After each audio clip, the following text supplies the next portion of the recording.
Hello guys, ഇന്നൊരു vlog എടുക്കാമെന്ന് വിചാരിക്കുക. ഇന്നിപ്പോൾ ഞായറാഴ്ച ആണല്ലോ. രാവിലെ ഞങ്ങൾ പള്ളിയിലൊക്കെ പോയിട്ട് വന്നു.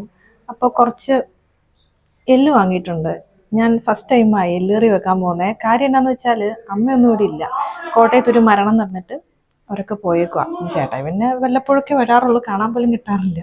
2-3 ആഴ്ചയായി വന്നിട്ട്. അപ്പം ഞാനിന്ന് എല്ലേറി വെക്കാൻ പോവാം. അപ്പം ഞാൻ വീട്ടിൽ വിളിച്ച് ചോദിച്ചു. പിന്നെ ഞാൻ യൂട്യൂബ് നോക്കി. അപ്പം അതിൻ്റെ അകത്തുനിന്ന് വലിയ സീനൊന്നുമില്ല. ബീഫ് ഞാൻ വെച്ചിട്ടുണ്ട്.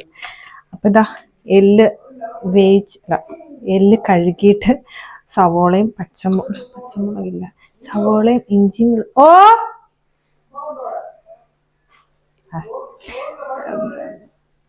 എന്നാ പഴയ ചോറോ? ചൂടാക്കണം.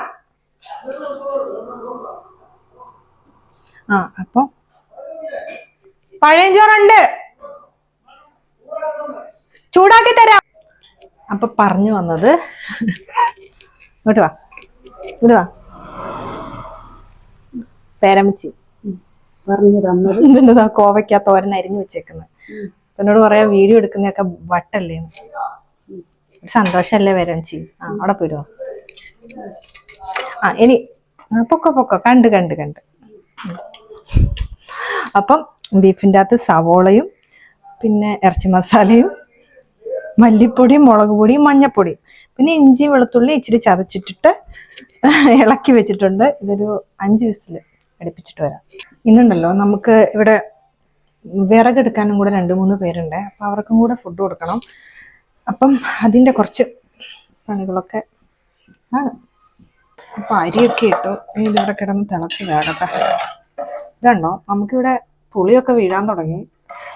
പുകപ്പര പോയായിരുന്നു, അതിപ്പം നന്നാക്കിക്കൊണ്ടിരിക്കുന്നതേ ഉള്ളൂ. പണി കഴിഞ്ഞില്ല. ഇനിയിപ്പം നല്ല മഴയൊക്കെ പെയ്യാൻ തുടങ്ങിയിട്ടുണ്ടെങ്കിൽ പുളിയൊക്കെ ഒരു വീഴ്ചയായിരിക്കും, കുറേ ഉണ്ടാവും. അപ്പം നല്ലതായിട്ട് വീഴാൻ തുടങ്ങുമ്പോഴത്തേക്ക് പുകപ്പരേൻ്റെ പണിയൊക്കെ തീർക്കണം. അപ്പോൾ കോവയ്ക്ക തോരനും കൂടെ ആക്കാമെന്നാണ് വിചാരിക്കുന്നത്. അപ്പം പേരവഞ്ചതൊക്കെ അരിഞ്ഞു തന്നിട്ടുണ്ട്. ഈ തേങ്ങയൊന്നേ മിക്സിക്കകത്ത് ഒതുക്കിയെടുക്കാം. ഈ കോവയ്ക്ക തോരൻ വെക്കുന്നതൊന്നും കാണിക്കേണ്ട ആവശ്യമില്ലല്ലോ അല്ലേ?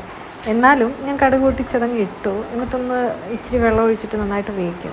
അത് കഴിഞ്ഞൊരു 3/4 വേവാകുമ്പോഴാണ് ഈ ചതച്ച് വെച്ച തേങ്ങ ഇടുന്നത് കേട്ടോ. എന്നിട്ട് പൊത്തി വെച്ചിട്ട് മൂടി ഇളക്കിയെടുക്കുക ചെയ്യുന്നത്. നിങ്ങളെങ്ങനെയാണോ അതോ എല്ലാം കൂടെ ഒരുമിച്ചാണോ ഇടുന്നത്? എൻ്റെ പാട്ടും വീഡിയോസും ഒന്നും പേരൻസ് ഇതുവരെ കണ്ടിട്ടില്ലെന്നാണ് പറഞ്ഞത്. അതുകൊണ്ട് ഞാൻ ഫോണിൽ അത് വെച്ച് കൊടുത്തേക്കുക, കണ്ടോട്ടെ എന്ന് വിചാരിച്ചുകൊണ്ട്. അങ്ങനെ കോവയ്ക്ക 3/4 ഭാഗം വെന്തിട്ടുണ്ട്. അങ്ങനെ ആ തേങ്ങയും കൂടി ഇട്ടിട്ടൊന്ന് പൊത്തി വെച്ച് കുറച്ച് നേരം കൂടെ ഒന്ന് ആവി കയറ്റിയിട്ട് ഇളക്കിയെടുത്തേക്കാം. അപ്പം നമ്മുടെ എല്ല് ഹാഫ് കുക്കായിട്ടുണ്ട്. അപ്പം ഞാൻ വിചാരിച്ച് ഈ കഞ്ഞി ഒന്ന് വെന്ത് മാറ്റിയിട്ട് ഈ വിറകടുപ്പിൽ അത് വെച്ചേക്കാമെന്ന് വിചാരിക്കുമായിരുന്നു. അവിടെ നിന്ന് വെന്തോളുമല്ലോ ബാക്കിയും കൂടെ.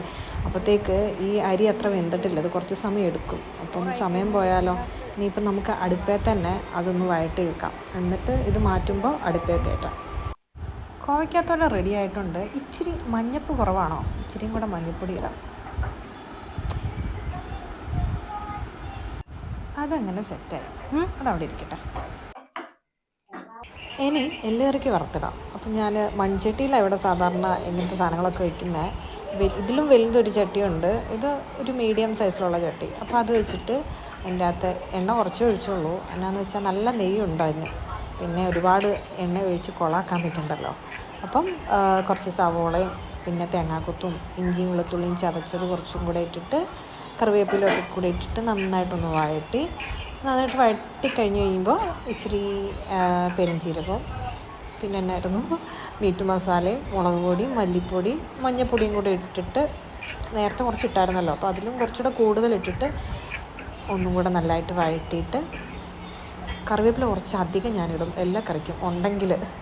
അങ്ങനെ അതും കൂടെ ഇട്ടിട്ട് എല്ലാം കൂടെ നല്ല മിക്സാക്കി ഇനി അതിൻ്റെ അകത്തോട്ട് വേവിച്ച് വെച്ചേക്കുന്ന എല്ലും കൂടെ ഇട്ടിട്ട് നന്നായിട്ട് മിക്സ് ചെയ്യാം. ആവശ്യത്തിന് വെള്ളം കൂടെ ഒഴിച്ചിട്ട് അത് നമുക്ക് ഇളക്കി ഒന്ന് വെക്കാം. നിങ്ങളുടെ വീട്ടിലൊക്കെ എല്ലേറി ഇങ്ങനെയൊക്കെ തന്നെയാണോ ആക്കുന്നതെന്നൊന്ന് കമൻറ്റ് ചെയ്യുക കേട്ടോ. അല്ലെങ്കിൽ നല്ലതായിട്ട് വേറെ രീതിയിലുണ്ടെങ്കിൽ അതും കൂടെ ഒന്ന് പറഞ്ഞേരെ.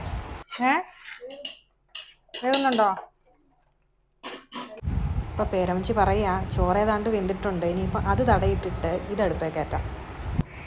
അങ്ങനെ ചോറ് തടയിലിട്ടു. ഇനി ഇത് ചെറിയ തീയിൽ ഒരു 10-15 മിനിറ്റ് അവിടെ ഇരുന്ന് പെയ്യെ ഒന്ന് വേകട്ടെ.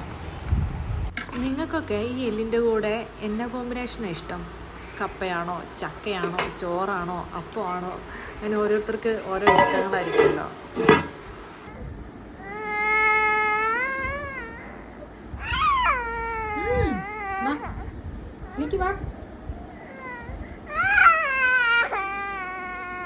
ആബേൽ ഉറക്കത്തിൽ നിന്ന് എണീറ്റിട്ടുണ്ട്. അവൻ നന്നായിട്ട് ഉറങ്ങി കേട്ടോ. അതുകൊണ്ട് എനിക്ക് പണിയൊക്കെ തീർക്കാൻ പറ്റി. ഇനിയിപ്പോൾ നമ്മുടെ എല്ലുകറി നന്നായിട്ട് വെന്തിട്ടുണ്ട്.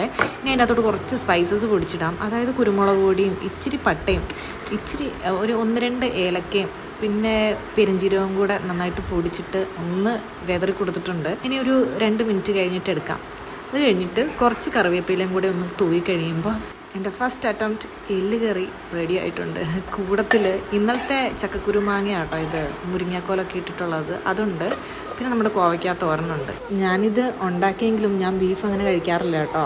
പിന്നെയും നമ്മുടെ ഇറച്ചി ഇങ്ങനെ ഒലത്തിയെടുക്കുമല്ലോ, അതിങ്ങനെ കറപ്പിച്ച് അതിൻ്റെ ടേസ്റ്റ് മനസ്സിലാവാത്ത രീതിയിലാവുമ്പം 1-2 കഷ്ണമൊക്കെ കഴിക്കും.